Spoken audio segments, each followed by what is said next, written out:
O retorno imediato dos trabalhadores já a partir desta quarta-feira. A decisão garante um reajuste salarial de 5,1%, mas não inclui pedidos do sindicato sobre temas que não constavam no acordo anterior, como adicional noturno, por exemplo. A corte também entendeu que a greve não foi abusiva, mas decidiu que os dias parados vão ser descontados dos trabalhadores em 3 parcelas. Os Correios dizem que a paralisação deixou cerca de 7,5 milhões de encomendas represadas. E o Ministério do Trabalho, pessoal, divulgou nesta terça-feira os dados do Cadastro Geral de Empregados e Desempregados, o CAGED, e os números indicaram que a geração de emprego no Brasil em novembro foi a pior para o mês desde o começo da série em 2020. Vamos dar uma olhada nos números, porque foram 1.980.000 contratações em novembro e 1.890.000 demissões. Resultado líquido ficou positivo em quase 86 mil vagas formais de trabalho. O comércio puxou o saldo positivo, seguido do segmento de serviços. Mas é um resultado que representa uma queda de 19% na comparação com o mesmo mês do ano passado, quando foram criadas mais de 100 mil vagas de emprego com carteira assinada. Também foram divulgados os números atualizados do mercado de trabalho brasileiro. A taxa de desemprego ficou em 5,2%, aí nos dados da PNAD contínua, no trimestre que se encerrou em novembro. E, para a gente ter uma ideia, esse é o menor patamar registrado desde 2012, quando a série histórica começou. E esses dados do CAGED e da PNAD, funcionam como sinais para o Banco Central calibrar a taxa de juros. A gente sabe que o Banco Central depende muito desses dados e deixa muito claro que aguarda esses dados para tomar as decisões. E tem muita expectativa sobre as decisões do BC. Vamos conversar então com o Carlos Honorato, professor da FIA Business School, que vem conversar com a gente agora neste último Morning Call de 2025. Nosso parceiro aqui desse ano. Muito bem-vindo, Honorato, mais uma vez. Um bom dia para você. Olá, Muriel, um grande prazer falar com vocês aí nesse finalzinho de 2025, um ano divertido, para dizer o mínimo. É uma boa definição para o ano de 2025, Honorato. E aí eu queria muito entender um pouco da sua avaliação sobre esses dados da PNAD contínua e do CAGED, porque a PNAD mostrou, no fim das contas, um cenário de emprego muito positivo, a gente vendo um cenário de emprego muito aquecido ainda. Mas a gente vê o CAGED mostrando talvez um cenário diferente. Queria entender um pouco dessa diferença. Como é que você avalia? Olha, a gente tem que observar que o mercado de trabalho ele mudou muito nos últimos anos, Então, a PNAD ela está muito relacionada com a ocupação das pessoas. Então, hoje as pessoas são ocupadas não só no emprego formal, Elas têm outras atividades. Se você perguntar para alguém se ela está trabalhando ou não, não necessariamente ela tem um emprego, mas ela tem um trabalho, tem uma atividade. Quer dizer, isso vai desde alguém que é formalizado na CLT até alguém que é um trabalhador de aplicativo ou alguém que tem as suas atividades próprias. O CAGED ele é mais formal, Ele está relacionado aí ao emprego registrado efetivamente, que já nem é a maior parte da população. Então, a gente tem que ter um olhar cuidadoso com isso, porque quando a gente está falando de população ocupada, eu tenho que largar um pouco aquele conceito de emprego, Aquela lógica de que eu trabalho para alguém ter uma carteira assinada, mas é a lógica do trabalho, efetivamente, de que as pessoas estão ocupadas e tendo uma remuneração.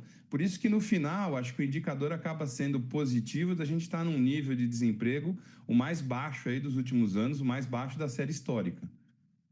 Pois é, e aí queria entender um pouco de que tipo de recado isso passa para o Banco Central. A gente estava falando agora há pouco e a gente sabe da necessidade do Banco Central em realmente depender desses dados. A gente sabe que o Banco Central, Gabriel Galípolo deixa isso muito claro, porque ele fala que ele é muito fã de guidance como um todo, e se ele dá um guidance, ele quer seguir o guidance, por isso que a gente percebe que o BC não tem dado absolutamente nada. Tem muitas dúvidas com relação ao movimento para janeiro, mas eu queria entender como é que você enxerga agora com os dados de CAGED e PNAD contínua, se a gente pode esperar talvez um corte de juros já em janeiro ou só na segunda reunião do ano que vai acontecer em março. Olha, o Banco Central tem defendido muito uma frase que ele não pode ser mais realista do que o rei, O que eu quero dizer com isso? ele tem uma meta de inflação, né? Os guidances são importantes, então você tem aí emprego, a própria taxa de inflação, o câmbio, que são elementos fundamentais. Nós conseguimos trazer a inflação para dentro da meta, né? Dentro da banda da meta ali esse ano. Então, eu creio que a taxa de juros no Brasil hoje está muito alta, né, em relação ao que a gente está vivendo em termos de inflação.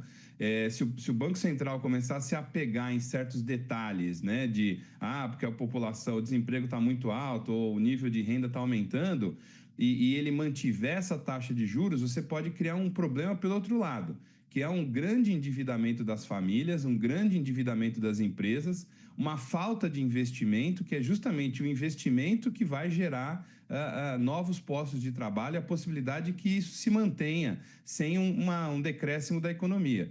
Então, seria muito bem-vindo um corte de juros já agora em janeiro. Ninguém está defendendo um corte gigantesco, 0,25, 0,5 já seria suficiente. Mas o perigo de você continuar com essa taxa de juros muito alta é que na hora que você começar a baixar, de repente o remédio foi forte demais para o paciente. Então, o Banco Central tem que olhar essas tendências, é óbvio, mas a gente está com a inflação dentro da meta. Então, não há por que a gente também manter uma taxa de juros tão alta, né, tão fora do normal para os consumidores e para as empresas, principalmente, porque o endividamento vai aumentando. E aí sim, lá na frente, você corre um risco de criar um problema econômico, uma desaceleração muito mais forte do que o que se pretendia, né? Eu vou aproveitar que você é professor também para a gente falar um pouco sobre esse cenário, porque muita gente se confunde. Eu acho interessante essa explicação, ouvir essa explicação sempre de economistas, de especialistas, sobre a diferença. E quando a gente fala, por exemplo, de um cenário de emprego muito aquecido, por que isso pode ser preocupante quando a gente está num cenário de uma inflação, quando busca uma inflação dentro do teto da meta? Eu trabalho muito com cenários e justamente uma das coisas que eu acho que a gente tem que tentar trabalhar é com cenários alternativos, né? Então, se acontecer alguma coisa, o que eu faço? Se acontecer outra, o que eu faço, né? Veja, a ocupação das pessoas, né, é o que faz com que a economia funcione, quer dizer, que você tenha renda, que as pessoas tenham possibilidade de consumir. À medida que você tem um desemprego muito baixo, qual que é a tendência? O próximo passo é você ter aí um aumento da renda, né? Porque você vai precisar pagar, as empresas vão precisar pagar mais para contratar gente que está fora do mercado ou atrair pessoas de outras posições. E é esse aumento da renda, né, esse aumento dos salários é que acaba gerando um impacto inflacionário, um dos fatores que geram um impacto inflacionário. Então, quando você começa a ter essa pressão de ausência de ociosidade na economia, os preços dos salários tendem a aumentar e, com isso, a pressão inflacionária também aumenta. Por isso que o Banco Central ele tem uma obrigação aí de tentar manter a meta, e o único mecanismo que ele tem, ou o mecanismo mais forte que ele tem, é aumentar os juros, porque aumentando os juros ele segura a atividade econômica, segurando a atividade econômica, você segura os preços também, não é? Então, essa é a relação básica que a gente tem aí. O que a gente não pode deixar é que justamente o desaquecimento seja muito forte, né? Eu sempre costumo comparar que os juros é como se fosse um remédio com ação retardada, né? Aquele remédio que demora para fazer efeito. E quando ele começa a fazer efeito, para você tirar o medicamento, talvez demore um pouco. Então, por isso que se a gente mantiver a taxa de juros muito alta por muito tempo, o impacto na atividade econômica e até no aumento do desemprego pode ser muito alta. E a gente não pode esquecer que nós estamos entrando num ano eleitoral, né? Que o governo está vivendo, teoricamente, economicamente, um bom momento agora, só que esse bom momento precisa estar lá na hora das eleições. Então, não é só uma análise conjuntural, é óbvio que o Banco Central tem que ser técnico, mas é um momento político também que vai influenciar aí, principalmente as pressões em cima das decisões do Banco Central.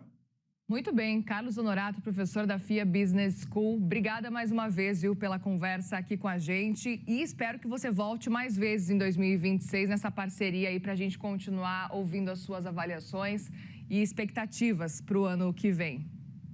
Eu agradeço, tem sido sempre um prazer participar, sou um fã do trabalho de vocês e desejo a todos os nossos espectadores aí um excelente 2026 e nos vemos ano que vem, né? Que é logo daqui a pouquinho. Nos vemos Bom trabalho ano que vem. aí no fim do ano. Obrigado, Honorato. Uma boa virada, um feliz ano novo para você por aí. Obrigado. Bom, pessoal, agora eu falo da movimentação nos aeroportos no fim de ano, porque a gente